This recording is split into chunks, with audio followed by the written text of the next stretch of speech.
From fort to market, just not directly. I'm on a mission to ride every King County metro route. What better way to remember the journeys than by ranking the routes on a tier list? This ranking is entirely subjective based on routing, frequency, adjacent land uses, scenery, safety, and mostly vibes. Today I'm riding Route 24.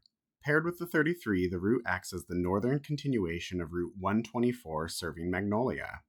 I'm starting the route in Discovery Park at Fort Lawton. The former military installation has mostly turned into one of Seattle Park's gems. Staring at the Sound and the Olympics is downright captivating from here. I understand why people of the upscale residences of Fort Lawton want to keep it somewhat difficult to access, although personally, I can't wait for the affordable housing to be built in the neighborhood to give easier access to more individuals. But I have a bus to catch.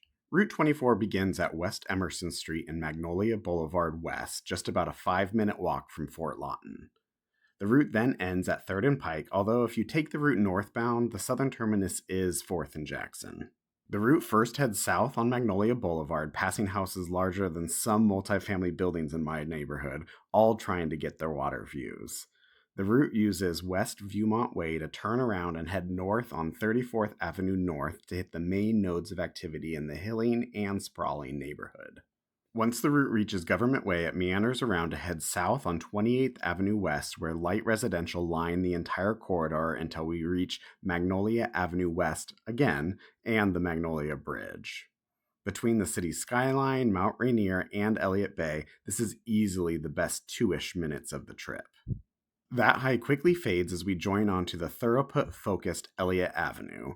Between Expedia's semi-new campus and the various corporate offices along the stretch, I can dream of people-focused infrastructure in the future. The route turns onto Western Avenue and then Denny to head east to connect with the 3rd Avenue busway. The urban canyons are a bit less sharp in this area, but still stunning with Puget Sound shimmering between the buildings. Although it's not long before I pull the rope and am at the terminus, 3rd and Pike. Though technically the bus has been signed as the 124 since 3rd and Cedar. In September 2025, Route 24 had an average weekday ridership of 1,406. Now, to the ranking.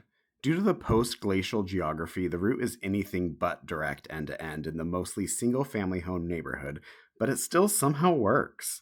I thoroughly enjoyed this ride and the views, but maybe it's just because I was sitting on the correct side of the bus. Let me know if you agree. For that, I give it an A tier.